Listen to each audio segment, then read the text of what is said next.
Hey, this is Aria. Welcome to the final tutorial of 2020. I've already got a few things lined up for 2021, but I was hoping to hear from you as well, so leave a comment on some simulations that you'd like to see going forward. I'm going to release a recap video next week, and then the following week we'll be back to the weekly tutorials. Remember to like and subscribe if you enjoy my work. And if you're able to support me with a donation, make sure to head to my Patreon page and become a member. Awesome, here we go. I just wanted to point out that I am using Blender 2.92. I'm avoiding 2.91 at the moment just because I've had a few errors with that, but this should work in most versions 2.8 and up. First thing we need to do is hit A, then delete to clear our scene. Then hit Shift A, mesh, and click cylinder. Then I'm just going to orbit to the side, hit R to rotate, Y to lock to the Y axis, and type in 90. Then I'm just going to bring this back, so G, X, and type in -1. Next we want to scale this down, but we only want to do that on the Z and Y axis, so we're going to hit S to scale, then hold Shift, hit X to exclude the X-axis, then type in 0.01. Zoom in a little bit, then we can just bring this over on the Y-axis, so type in G to move Y and -1. So now that we've got our first part, we can just duplicate this by holding Shift, hitting D, then just hit Escape to leave it in place. Now we want to rotate this, so R, Z, and type in 90. At this point, we're only building a small part of our helix. Then later on, we can use a few modifiers to create the entire object. So we just want to bring this over till our center point is here. So hit G, Y, and type in 0.5. Then we're just going to scale this down so that it sits between our center line and our other cylinder. So S to scale, Y, and type 0.5. Then we just want to make this a little bit smaller without shortening it, so we're going to hit S to scale, hold Shift and hit Y, and type in 0.75. Because we are going to be bending this, we need to add more vertices, so let's hit Tab to go into edit mode, then hold Control, hit R, and then click. You can move this around, but if you hit Escape, it'll just hang out in the middle there. Bring your mouse down to the left, click here, and type in something around 15. That's it, so hit Tab to go back into object mode. While we're thinking about it, we just want to add some subdivisions to this cylinder as well, so click on this cylinder, Tab, then again Control R, click, hit Escape, and we can set this to something like 25. Then Tab to go back into object mode. Now we're going to click on this and we need to duplicate this 2 more times. So we're going to hold Shift and hit D to duplicate this. Hit X to lock to the X-axis only, and we do need to go 2/3 of the way, so that's going to be a number around 0.66. Then we're just going to do that 1 more time, so we'll select this one again, Shift D, X to lock to the X-axis, and we'll type in 0.66 again, but this time we'll add a minus. And in Blender, you can always add the minus before or after your value, it doesn't really matter. I always like to save my file, especially when I'm creating a simulation. So now that we've got our base here, that's all we have to do for modeling. So what we can do is just click and drag to select all of these. Then hold Control and hit J to create one object. Great, so now we can add our modifiers. So let's head over to the modifiers tab here. Click this, and then the first thing that we're going to do is add a mirror. In this case, we want to mirror it on the X and the Y, so click both of those. It's not really doing what it's supposed to be doing. And you'll also notice that our pivot point is in the center here. So if I turn this off, you can see that it's at the edge. When we join these objects, this was our active object. So that's no problem. That's a super easy fix. I'm just going to turn this back on. Hold Control, hit A, and select all transforms. Our mirror is working correctly and our pivot point is in the center.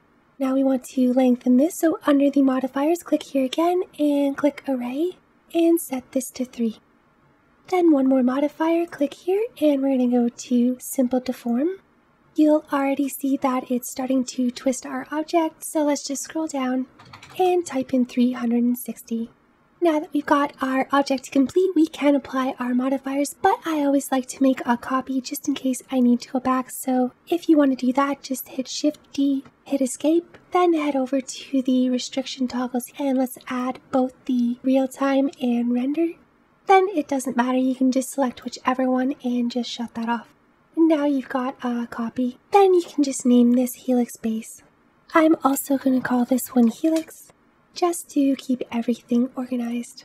Great, so now that we've got our copy, we're just going to go to the modifiers tab and click this arrow if you're using Blender 2.9 and up, or just hit apply on 2.83 for all three of these. Then I just want to bring this into the center, so right click and we're going to go to set origin and geometry to origin. Then Control A and select all transforms. Now we have our completed helix. We can add our particles, but before we add our simulations, I'm just going to quickly do the animation just because it'll be quicker that way. So make sure you've got the helix selected, hit N, then head back to frame 1. And we want to rotate on whichever axis is going straight through our helix. So if you're set up the same way I am, we're going to use the X axis. If your helix is facing this way, then just use the Y axis instead. Right click and insert a single keyframe. Then down at the bottom, we'll just click here to go to the last frame. Click on the X and type in 360. Right click and insert a single keyframe. If I hit play, you can see that it has a bit of a slow start and then speeds up, which is fine if you want to keep that, but I'm going to switch mine. So click up here, head into the graph editor. Our wave is quite large, so just click normalize just to bring it within our view. Then you'll see our Bezier curve, so it speeds up and slows down at the end. Just hit A to select everything, hit T and click linear. Then up on the left, click here and back to the 3D viewport. Now if we hit play, you can see that we've got one constant speed. I also had mine rotated a little bit on an angle, so if you just go to the Y axis and you can type in 25. Then if you hit play, you'll see that it just rotates on that angle. Back to frame 1, and then we'll just head over to the particle properties. Then click here to add a new particle system, and instead of having an emitter, we're going to click on the hair system. Depending on how strong your system is, you can set this between 10 and 50,000. I'm just going to go somewhere in the middle, around 20,000, just for the sake of speed. Then just scroll down a little bit, and instead of having a path, we want to change this to object. Change the size to 0.1 and the randomness to 0.5. Next, we do need to create a particle, so back in the 3D viewport, hit Shift A, Mesh, and then we'll click Icosphere. We don't need this many faces, so let's just go to Subdivisions and set this to 1. Right click and Shade Smooth. Then our particle is quite large, so let's scale this by hitting S and typing in 0.075. Then just so this doesn't get in our way, we'll hit G, Z, and just bring this down. Click on our helix and head back over to our particles. Down to our object settings, click here and select Icosphere. I'm also going to rename this particle, again just so that we're keeping everything organized. Make sure you're on frame 1, and now if you hit play, you can see that we've just got our particles sticking to our mesh. Since we're not using any dynamics, we don't need to bake these particles at all. And that's it. So now we can click back on our helix. Then now that we're done with this particle setting, we can just click this plus to add a new particle system. Then again, depending on your system, you can go up or down with this. I did about 450,000 particles for my simulation, but keep in mind that it was twice as long. So for 250 frames, I probably did around 225,000 particles. So if you've got a decent system, make sure to crank that up. But for this tutorial, again, I'm just going to leave it around 100,000. Then for these particles, we want them to start and end with our animation length, so set those to the same values as you see there. And for the lifetime, we'll do around 150 and 0.5. Open up the source tab here and we can just select jittered and change that to random. Then we just want to scroll right past the velocity settings because we're going to change this from Newtonian to Boyd's. There are a bunch of settings here, but we're going to leave all of those alone except for the bottom here. So open up Boyd Brain, remove the separate. Next we can scroll down, and of course we don't want halo. We're going to select object, set our size to 0.3 and our randomness to 0.9. Then for our object instance, we're just going to select our particle. Then make sure to save. Head back to frame 1, and if we hit play, you'll see that we basically just got these particles sort of sitting in the air. Next, we want to give these a little bit of movement, so again, back to frame 1. Shift A, head all the way down to force field, and then select turbulence. We can just leave this right in the center, then head over to the physics properties. Set the strength to 25, the size to 0.75, and the flow to 10. So the strength is just how much force we're going to give our simulation. The size is just the size of the noise texture, and the flow will just give us a little bit more drag with our velocity, which will help hold our particles together. Then if you want to get kind of the exact same curls that I got, you can change the C to 63. I'm just going to hit play just to show you what the simulation is looking like. And you can see we've got kind of the same curls that I had in my simulation. So hopefully yours is looking really good. And if you want to have a little bit more definition, you just need to add more particles. So don't worry about this step, but I'm just going to show you that if you do add more particles, you're definitely going to get more defined shapes, which will definitely help the simulation look a little bit more cohesive. So again, go as high as you can for your particle count. But you saw also at 100,000 that it looked really good as well. And now that we've got that, we're ready to bake our simulation. So again, just make sure you're on frame 1. Head over to the particles and open up the cache. And hit bake. Great, so hopefully that didn't take too long for you. That only took me 2 or 3 minutes. Now you can just pick any frame. I'm using this frame just because this is the frame that I used for the thumbnail. Make sure that once you've baked your simulation that you save. And now we've got such a simple lighting and material setup that we don't even need to use the shading tab. I'm just going to hit N just to give us more space to see. Then if you've seen my tutorials, you know that I like to add an HDRI, but in this case we're not even going to do that. We're just going to click here and bring this all the way down to 0. And that's it for our background. Next we can select our particle, head over to the materials tab, click new. Then we're just going to click our base color and set this to a turquoise. But instead of leaving our value around 1, we're going to just type in 5 and hit enter. Then scroll down a little bit. We're going to change our roughness to 0.7 and our transmission to 1. That's all of our materials done. Usually I like to go into the render preview, but since we don't have any lights at all, nothing is going to show up. So let's add our lights first. So Shift A, light, and we're going to click point. Then we can just bring this up to the top here. So we're going to hit G and just drag this up. Doesn't really have to be precise, just somewhere near the top of the helix to the side. Something like that should work great. Then we're just going to change the radius to 1, the power to 10,000, and the color to blue. Then we can just duplicate this, so Shift D, hit X, and we can just bring this over.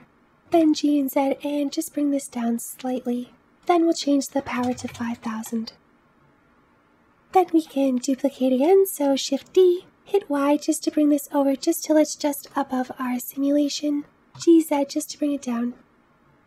Then we can set the radius to 0.25, the power to 5,000, and set the color to orange.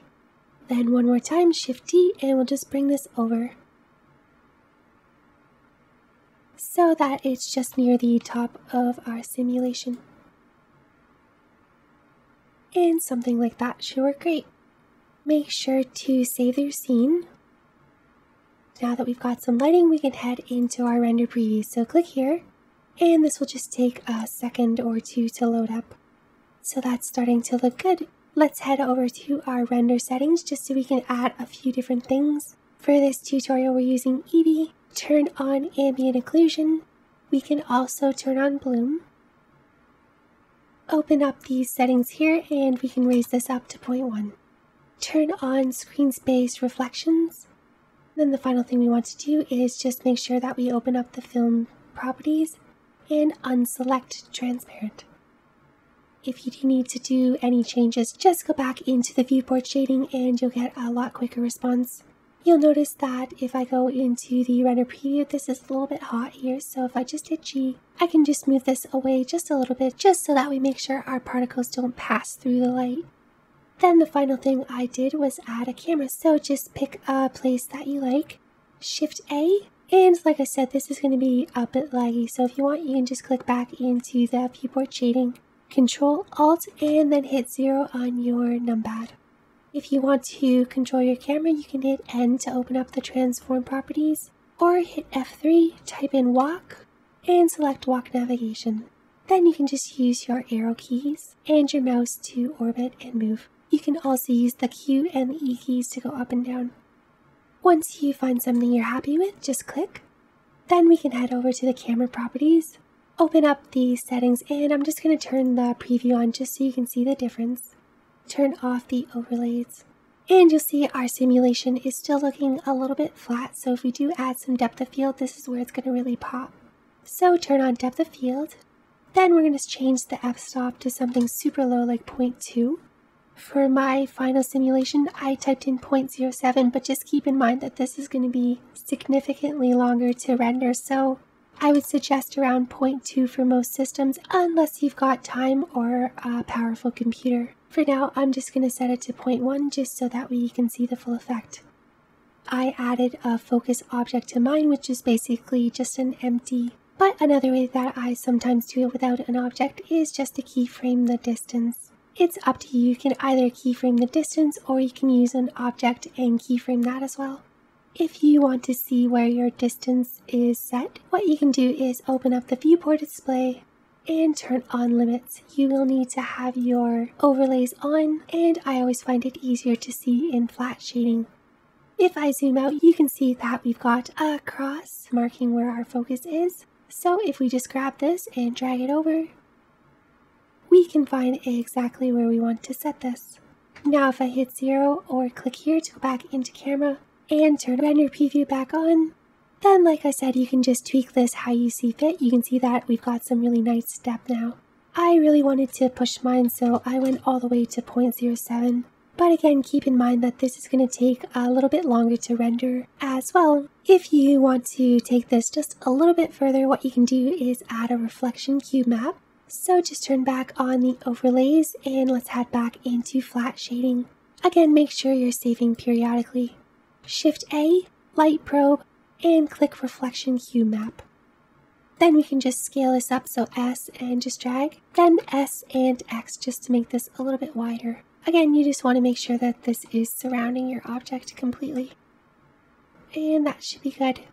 Then if you want to see the difference, just hit 0 to go back into the camera, render preview back on, then again back to the render settings, all the way down to indirect lighting, and click bake. Now you can see that our lighting is looking a little bit better. Then you've seen me animate a camera before if you've seen any of my other tutorials, so it's super easy. Just make sure that you've got your camera selected.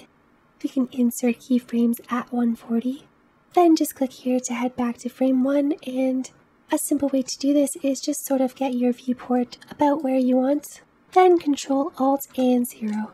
I always like to use walk navigation just to set this a little bit more center. Then again right click and add keyframe. You can also just hit I and set them both at the same time. Now if I hit play, you can see that our camera is starting to move. Again, it's a bit slow at the beginning, so I'm just going to quickly go to the graph editor. Select everything T and linear. Then click here and back to 3D viewport. Back to frame 1, and now if I hit play, you can see that's working a little bit better. You'll notice that our simulation goes out of screen, so what I like to do is just pick specific frames, say around frame 40 for this. Hit F3, and then we can just reset this a little bit. Click and we can hit I and keyframe our location and rotation. Then if I go back to frame 1, you can see now that it's got a little bit nicer of a movement. Then depending on what type of animation you want, you can just go through and just clean up a keyframe here and there just to make it look a little bit nicer until you've got something that you like. I also like to use the camera settings here and animate my focus distance just to get different changes in my depth of field, so feel free to just play with that. For my animation, I hovered around 10 to 16 meters the entire time. Once you're happy with that, you can head over to the rendering tab. If you keep this at 1080, it will render a lot quicker, but I'm just going to crank it up just so that we get a little bit higher resolution of a render. Again, make sure you're always saving render and render image. And that's it. You can see that it did take quite a bit longer to render. You can definitely turn your samples down to somewhere in the middle. And as well, if you just want to keep this at 1080p, it will still look really awesome as well. So if I set those and render again, you can see that it only took about 23 seconds, so quite a bit faster. If that is still too slow for you, just head back to the layout. And again, you just want to change your f-stop to something like 0.15 or 0.2. Render and render one more time. Again, you'll see that we've even halved our time again, so that's only about a 12-second frame. So I just wanted to make sure to show you that, just because I know that some people do have slower systems, so there are ways to get around long render times. And for this simulation, it would be by lowering the particle count. Remember, I've got mine at 250,000, so those are all great ways to speed up your render times. Awesome, so there's our final frame. Great, so that's everything. I really hope you enjoyed this tutorial. This is one of my favorites, and it was super simple to create. So remember to like and subscribe, and if you're able to support me with a donation, make sure to become a member of my Patreon page. Again, I'm going to do a recap video next week, so make sure to check that out to see everything we worked on in 2020. Also, make sure to leave a comment and let me know what you might like to see in the future. Okay, I hope to see you soon. Bye!